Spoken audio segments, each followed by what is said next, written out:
It's been a minute. Lactoid, what makes you the bane of leftists? I'm curious. I bane the leftists, you know how I it don't goes. know. That's what I'm asking. Like a bane of dragons or like a bane of I know what the word minotaurs. bane means. I'm asking. So like it means I defeat leftists, right? I have won 1,000 debates to earn this title through the blood and tears. I disagree with that one. That's impressive. Yeah, I do want to remind everyone here that I was the first conservative to win Prime's panel. That was a audience choice. So be scared. We got not a lot I'm of nice terrified. conservatives here. Just on a panel with you, I'm not scared. I'm terrified of you, Spread. I'm kind of honestly. You know what? I'm not gonna say anything. I don't know who's talking. Soften. I think it's not Eli Monty. I don't see Yeah, him on it's the me. camera. That's why. Yeah. he's Okay. not. It's me. Have I talked to you before? Not Eli Monty. I don't know who are you, Spraticus? No, but I've heard you on the Hippy Dippy. I know of you, Spraticus. Oh, okay. You're famous, Sprout. I wouldn't call myself famous. Maybe a micro celebrity inside the Twitch politics world, but I wouldn't consider myself famous at all. Are those Digimon goggles, Eli? They're not, but I wish they fucking were. I wish they were. Oh man, I love Digimon. I like hot take. I think Digimon is low-key better than Pokemon. I low-key do think so. I think the only reason why Pokemon got more popular than Digimon was because Pokemon was on a more watched news station. Well, not news station, more watched channel than Digimon was, alongside more famous shows and cartoons of the time. But I honestly think Digimon has grown with its audience. I think in many cases the evolutions in Digimon are a bit more interesting. I like both, but Digimon has always been closest to my heart. It's like it just has a way better game. Why the fuck are you so passionate about Digimon? But the show aren't even close. Because the reason why I'm so passionate about Digimon, I have no idea why. I saw Greymon in the Digimon movie and I was hooked instantly. Like I love dinosaurs and dragons, and I think Digimon does them a lot better than Pokemon does. With that said, though, if anyone does come to my stream when I'm on Twitch, when I'm streaming from my actual laptop instead of from my phone right now, because I can't do both, I have really shitty equipment. You will see a lot of Pokemon GIFs on my Twitch stream, like around some of my screens or what have you, of just some of my favorite mons. But I don't know. I just thought Digimon was cooler. I don't know why. I just thought Digimon was so much it is my solemn duty to be educating fools like this, right? That's why I bring Bam back over again and again. All right, look, like Digimon, Pokemon wasn't more famous because of that. It had a far more compelling story, right? A better dub, first of all. A much better dub. The dub was better, but better the dub was story? better. I feel like with Digimon, I feel like the kids weren't, I just feel like Ash is so hollow, especially now. Like they need to just do away with him and get somebody different. Like if I'm gonna be honest with you. I'll give you that one, Ash. Ash is the million fucking years old. And this is something I always bring up when Pokemon comes up. Like Ash's goal is to become a Pokemon master.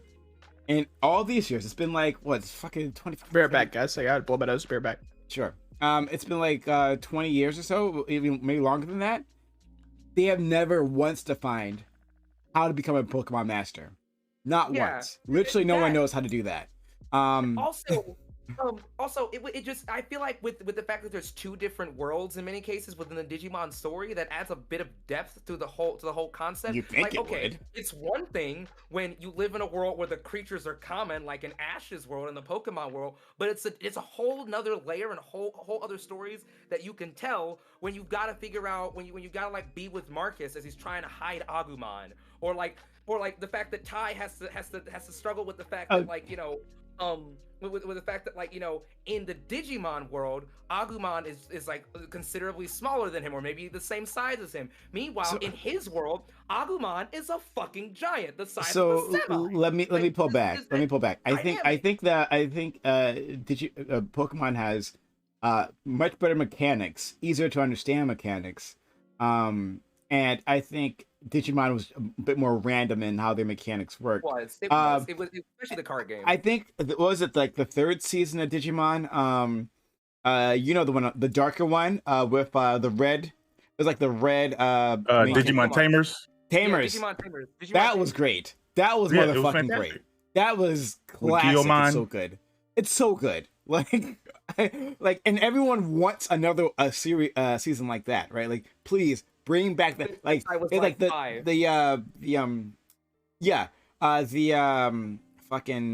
the director. It was up to like the director and the creative team, and they don't want to come back for some reason, right? But like they kind of figure out like it was a moment in time, and they don't want to make another season. But like it was literally the best. Yeah, when I talk about Digimon, I'm specifically talking about Digimon Tamers. It had Gilmon, it had Terriermon, the little green one. That was like my favorite. Terriermon. I love Terriermon. Terriermon's probably my second favorite. Hearing you guys talk about this stuff, it really just saddens my heart because I was one of those people that got bodied in the 90s by all those Christians that were going around saying that Pokemon was really just like demonic stuff, and like the real world for Pokemon was demon in my pocket, and that they're really teaching kids how to like conjure spells and all this nonsense. And I had never, so every time I would like do anything with Pokemon, it was always like a crazy guilty pleasure because I just knew how badly Christians looked down on it. And of course, and it wasn't until about a year ago, like I've since like kind of let a lot of it go, but like a year ago, I was like, I think it was originally Demon in my pocket, and my friend completely schooled me on that. And I realized, wow, I missed out on a whole childhood of things that were probably fun as hell, but I just never experienced because of, it's okay, Fanatic. I grew up in like an ultra religious family. And I never saw Harry Potter as a kid, and I've still never seen Harry Potter. Yeah. I still haven't seen Harry Potter. I'm not going to watch it. I tried to rewatch Harry Potter as an adult. They called that a school of witchcraft, and I was like, you know what? I'm a pass. I'm all right on that one. Like, but Pokemon is not. It's just a kid's thing that has nothing to do with witches or anything. It was just stupid. But I grew up the same way, and I also think that like I guess I just had to have been there and like watched Harry Potter as a kid because I do think it's kind of mid. I love you, honey. I love you too. Tell her I love her. Tell her I love her. No, tell her I love her. Get the fuck off my panel. Tell her I love her. No, I'm just kidding. He loves you too. Yeah, I know. But Prime said that he loves you for some reason. He did it. Awesome. Okay, I love you, honey. Enjoy Game of Thrones without me. I was gonna ask you. I was gonna ask Fanatic though, like Game of Thrones. Did you watch that? There's all kinds of crazy magic in there. Yeah, I mean, as a kid, I let go a lot. I mean, as an adult, the older I got, the more I started letting go the vast majority of that stuff. But I think things that are like kind of centered around demons and spirits and things like that, I tend to avoid still to this day. But I'm just not nearly as strict as I was. But Pokemon, if you remember, like, do you guys remember all that stuff that was happening when like that was coming out and all the Christian churches were all like decrying it? Because there was those kids that had all those seizures off of one of those episodes and all that kind of stuff. And so it was just like, no, it's because they all got possessed. And it was just like, bro, all of these things were in my head, and it just was I couldn't. So I don't remember the Pokemon, but I remember I haven't heard about the demons, but I did hear that one of my friends couldn't play Pokemon because it had evolution in it, and evolution is clearly an unsupported theory. They weren't allowed. That's a whole other level. That's a whole other level. Pokemon train, like they were hard. They're still on. Yeah, it was really huge. To this day, you'll talk to and they'll go like I remember there was this one lady that was a friend of my family that asked me why I was playing a Pokemon game when I was like 10, and I was like because I fucking love Pokemon, and she's like I didn't say the F word, but I was like because I like Pokemon, it's a fun game, and she was like well you shouldn't play that because it's about having your own personal demon. I'm like that just seems like it'd be more along the lines of like what Digimon is, but no, and it's not it. I actually have a bunch of personal demons and they're all my friends, so. It was kind of crazy. It was kind of nuts, but. You know, you grew out of it. I missed out on it. I missed out on all of that. That's all right. Well, you can still play Pokemon as an adult. Lots of adults play Pokemon.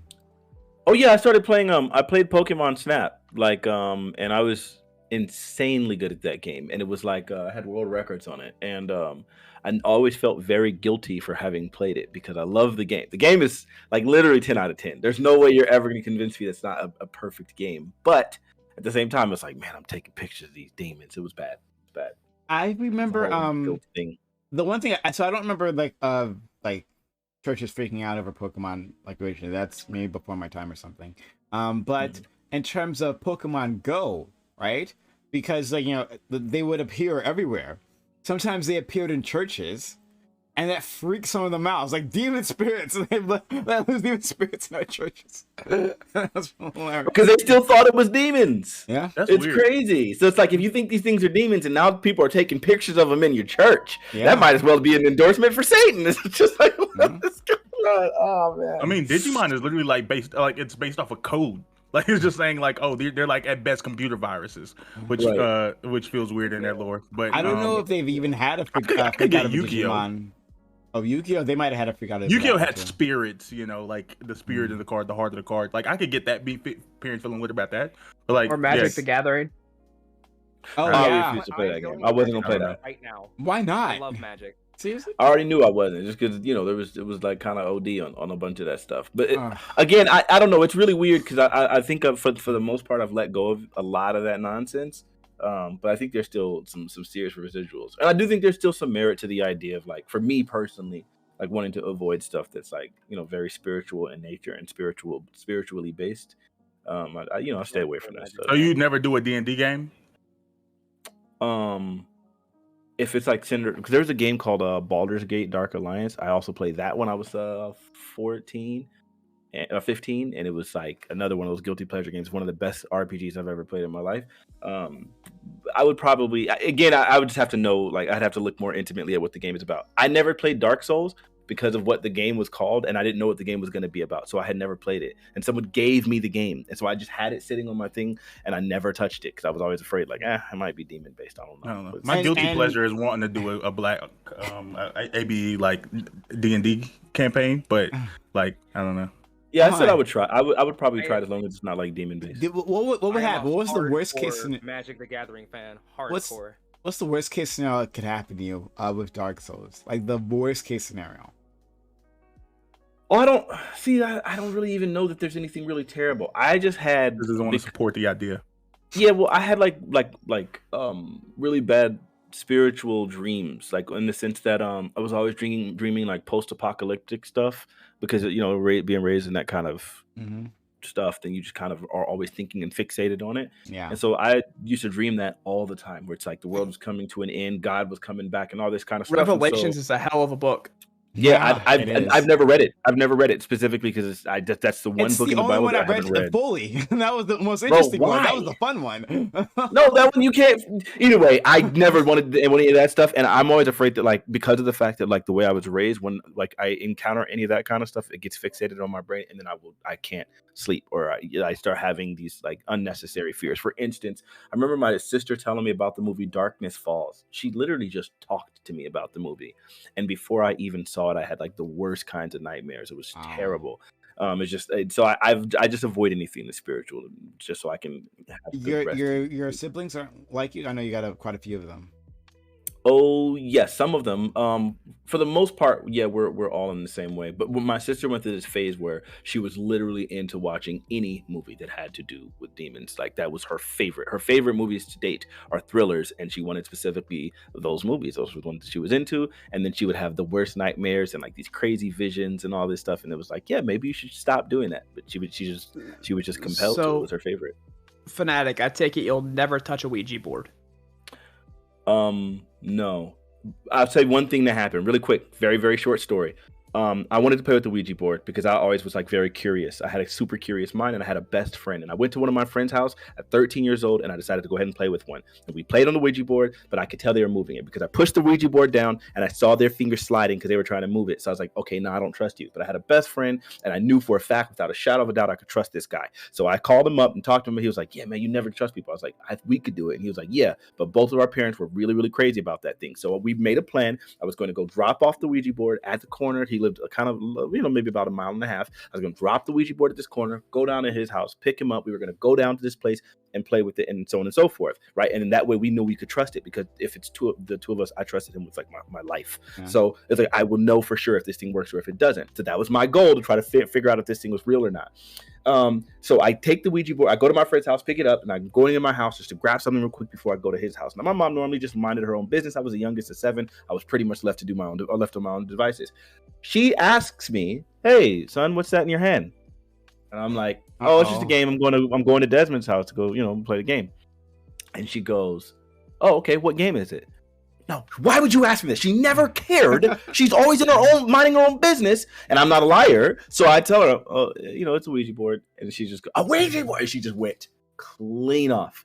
So I had to take the game back to my friend's house. I promised her I wouldn't touch it. And since to this day, I've never played it since. And I never have any intentions to, ever. Yeah, I almost had a shot. Could have figured it out. Crazy. It's nothing. You just push. Someone pushes it. That's it.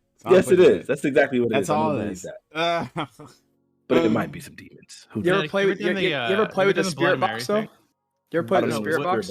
No, I don't know what that is. It sounds scary. It's a what do you ever do the Bloody Mary thing? Couldn't you do it on stream for us? You just turn out the lights, stare into a mirror with a candle near you, just say Bloody Mary like 5 times. It's a radio. Yeah, Candyman. It's a radio that.